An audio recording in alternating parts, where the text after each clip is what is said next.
ஜீவனுள்ளோர் தேசத்திலே என்னை ஜீவனோடு சிறப்பதாய தொடக்கி நிமிஷம் மட்டும் என்னை ஜீவனோடு வைத்து கிருபைக்காய் நன்றியோடு ஸ்தோத்திரிக்கிறேன்.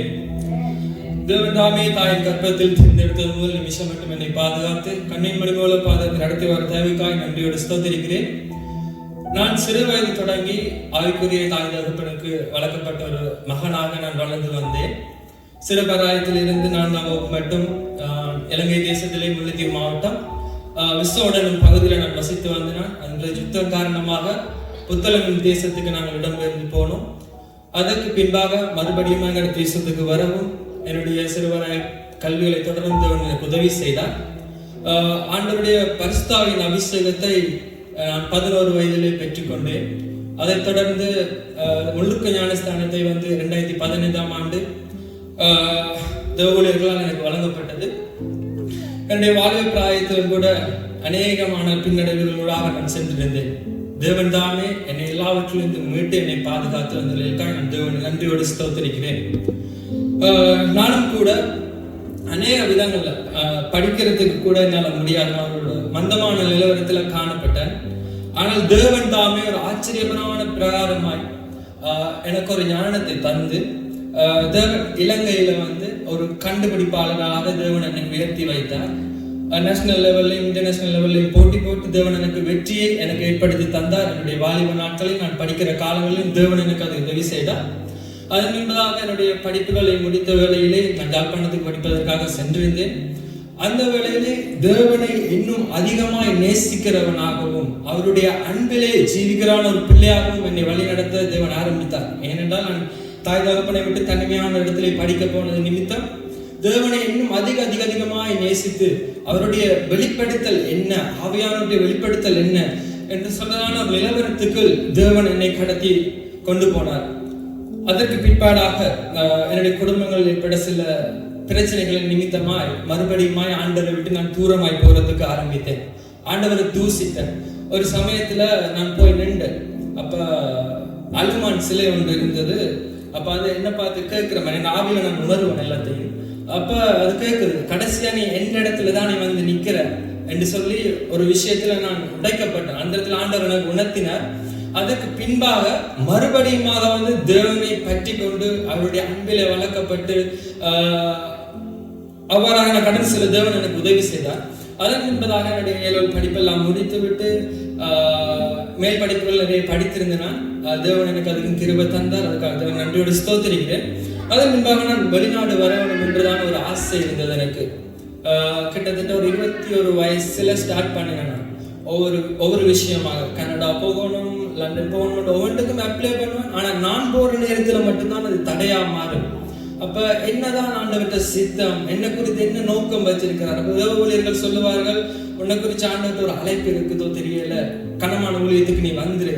அப்ப நான் சொன்னேன் ஆரோன் தேவனால் அழைக்கப்பட்டால் ஒளியோடுவன் இந்த கனமான ஊழியத்துக்கு போக இல்லாத தானே ஆண்டவர்கிட்ட இன்னும் அழைப்பு எனக்கு வரையில்லைன்னு சொல்லி நான் சொல்லியிருந்தேன். அவராக தேவன் என்னை நடத்தி 5 வருட காலமாய் ஆண்டவர் சேர்ந்ததும் மறுதளிப்பதுமாய் ரோட்டுகள் இருந்து ஆண்டவரை தூசிச்சிருக்கிறேன். நிறைய விதமாக ஆண்டவரை பின்வாங்கின சந்தர்ப்பங்கள் அநேகம் உண்டு. ஆனாலும் தேவன் என்னை கைவிடாதவராய் அவருடைய அன்பென்னும் கைட்டினால் என்னை இழுத்து கொண்டு காரண்யத்தினால் என்னை அரவணைத்து தேவன் தாமே இந்த நிமிஷம் இந்த மேடையில இருந்து தேவன் அவருடைய நாமத்தை மகிமைப்படுத்தும்படி என்னை சாட்சி பெற வைத்து கிருபைக்காக தேவனை நன்றியோடு ஸ்தோத்திரிக்கிறேன். அது மாத்திரமல்ல 2025ஆம் ஆண்டு டிசம்பர் மாதம் கன்வென்ஷன்ல ஆண்டவரோட பொருத்தனை பண்ணியிருந்தேன். தேவனே, இவ்வளவு காலமா நான் ட்ரை பண்ணிட்டேன் ஆண்டவரே, என்னால நீ முடியாது, என்ன நான் செய்யணும், இந்த வருஷத்துல எனக்கு ஏதாச்சும் தாங்க, ஒன்று நான் பிசினஸ் பண்ணணுமா அதுக்கு எனக்கு உதவி செய்யுங்க, இல்லாட்டி போகணும் சித்தமா இருக்கு அதை எனக்கு வாங்கித்தாங்க. என் 5 வருஷமா நான் பாடுபடுறேனே, என் ஜீவி எங்க போகுதுன்னு சொல்லி எத்தனையோ நாட்கள் என்னுடைய அறையில் இருந்து நான் அழுத சந்தர்ப்பங்கள் அநேகம் உண்டு. தேவன் தாமே ஆச்சரிய பிரகாரமாய் 14ஆம் தேதி நான் என்னுடைய தேசத்தை விட்டு கடந்து வரவும், 17ஆம் தேதி ஜெனீவா தேசத்திலே சுவிட்சர்லாந்திலே தஞ்சம் கேட்கவும் தேவன் எனக்கு உதவி செய்தார். நான் நினைக்கவில்லை இந்த நாட்டுக்கு தான் வருவேன், இங்கதான் நான் வரணும்னு சொல்லி ஒரு காலம் நினைத்திருக்கவில்லை சுவிஸுக்கு நான் வரணும்னு சொல்லி. தேவன் என்னை முன்குறித்தே அறிந்தவர். தேவன் தாமே இந்த நாள் இந்த இடத்துல நிறுத்தினதுக்காக தேவன் நன்றியோட ஸ்தோத்திரிக்கிறேன். அதே போல நான் சாப்பாட்டுக்கு கஷ்டப்பட்டதுன்னு சொல்லலாம் இல்லை. முதல் முறையா ஒவ்வொரு ஸ்டெப் பை ஸ்டெப்பா தேவன் நமது ஒரு பாதைக்குள்ளாக நடத்தி கொண்டு போனார். ஜெனீவா தேசத்துல அந்த கேம்ப்ல இருக்கையிலே சாப்பாடு எல்லாம் எத்தனை நாட்கள் உறங்கி இருக்கிறேன், சாப்பாடு பிடிக்காம, நித்திரை இல்லை, தனிமையில, ஒவ்வொரு விஷயத்தையும் நான் கற்றுக்கொள்வதற்கு, இந்த உலகத்துல தனிமையாய் வாழ்றதுக்கு கற்றுக்கொள்வதற்கு தேவன் எனக்கு அனுக்கிரகம் பண்ணினார். அந்த இடத்துல இருந்து தேவன் தாமே என்னை தப்புவித்துக் கொண்டது. இந்த ஆரம்ப தேசத்திலேயும் என்னை இருப்பதற்கு உதவி செய்தார். அதன் பின்பதாக கடந்த வியாழக்கிழமை பின்னரும் நான் ஷாப்பிங் செய்யறதுக்காக போயிருந்தேன். அப்ப போயிட்டு ஃப்ரெண்ட்ஸ் ஆக்களோட கதைச்சிட்டு அவங்களோட ரூமுக்கு போயிருந்தேன். நான் எனக்கு தெரியாது எனக்கு கண்ட்ரோல் பண்ண வருவாங்க அப்படின்ட்டுலாம் சொல்லி எனக்கு தெரியாது.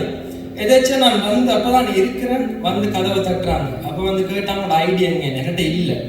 இப்ப நான் சொன்ன ஸ்ரீலங்கா இங்க வந்த இடத்துல வந்து நான் சொல்லி அப்ப அவங்க போலீஸுக்கு கால் பண்ணி வர சொல்லிட்டாங்க. இப்ப எனக்கு ரொம்ப பயமாயிட்டு, இந்த தேசத்துல என்னுடைய அம்மா அப்பா பூமி இலங்கை தேசத்துல இருந்தாலும் சுவிட்சர்லாந்துல வந்து எனக்கு அன்பான பாஸ்டர் தகப்பனாகவும் சிஸ்டர் தாயாராகவும் எனக்கு ஏற்படுத்தி தந்ததுக்காக கற்று நன்றியோடு ஸ்தோத்திரிக்கிறேன். என்னை மறவாத தேவனை மட்டுமா என்னை நடத்துறதுக்காக ஸ்தோத்திரம். அவர்கள் அந்த இடத்துல கோல் பண்ணும்போது எனக்காக ஓடி வந்தார்கள். என்னங்க கல்யாண வேலையில் நடந்துட்டு இருந்த எல்லாவற்றையும் விட்டுட்டு எனக்காக ஓடி வந்தார்கள். நான் வந்து அங்க பாய்ந்தான குற்றத்துக்காக அரெஸ்ட் செய்யப்பட்டேன். அப்ப எனக்கு தெரியாதவங்க சொன்னாங்க நாளைக்கு உன்னை ஜெனிவா அனுப்பி நாட்டுக்கு அனுப்பிடுவோம்னு சொல்லி. அப்ப என்ன நடக்கும்னு எனக்கு தெரியாது. என்னை கொண்டு போறாங்க, சிறையில் அடைக்கிறாங்க. எனக்கு இதைத்தான் முதல் தடவை சிறை அடைப்பு. அப்ப கையில எல்லாம் விளங்க மாட்டேன், தான் முதல் தடவை. அப்ப போனாலும் பிரசங்கம் ஞாபகம் வந்துச்சு. சிறைச்சாலையில இருந்து அவங்க ஜெபிச்சாங்க, ஆண்டவர் எப்பயுமே மையப்படுத்தி அன்பா இருங்கள்னு சொன்னாங்க. அப்ப ஆண்டவரே நான் உங்க நேசிக்கிறேன், ஐ லவ் யூ டாடி, நீங்க என்ன வந்து ஸ்ரீலங்கா அனுப்பினாலும் பரவாயில்ல, நான் மறுதளிக்க மாட்டேன், நீர்தானுடைய தேவன் ஆண்டவரே, இந்த சிறையிருப்பை மாற்றுங்கன்னா அந்த சிறைச்சாலையிலிருந்து துதிக்க எனக்கு தேவன் தெரிய செய்தார். அடுத்த நாள் காலையில வந்து என்னுடைய கால்கள்ல விலங்குகளை மாட்டி கைகள்ல விலங்குகளை மாட்டி ஒரு கூட்டு கடைச்சு ஏத்திட்டு போனாங்க. எனக்கு தெரியாதவங்க கூட்டிட்டு போறாங்கன்னு சொல்லி நான் நினைச்சேன் ஜெனிவா போறேன், இதோட என்ன கதை முடிஞ்சது. ரெண்டாலும் மனசுக்குள்ள ஒரு உறுத்தல், அந்த உணர்த்தல் இருந்த ஆண்டவர் தான் இந்த இடத்துல கொண்டார், எப்படி என்ன கைவிடுவார் என்று சொல்லியான ஒரு உணர்த்தல் இருந்தது. அப்பொழுது நன்றினால் ஆண்டவர் துதிச்சு பாட வைக்கிட்டேன். அந்த கூட்டுக்குள்ள இருந்து சத்தமா படிச்சவனை கேட்டாலும் பரவாயில்லன்னு சொல்லி ஆண்டவரை துதிச்சேன். அதுக்கப்புறம் நான் நினைச்சேன் ஓகே போறேன்னா நான் ஒரு இடத்துல ஃபிங்கர் பிரிண்ட் அதெல்லாம் எடுத்துட்டு எனக்கு கொண்டாங்க மறுபடியும். அதுக்கு பின்பு என்கொயரி நடந்தது எனக்கு.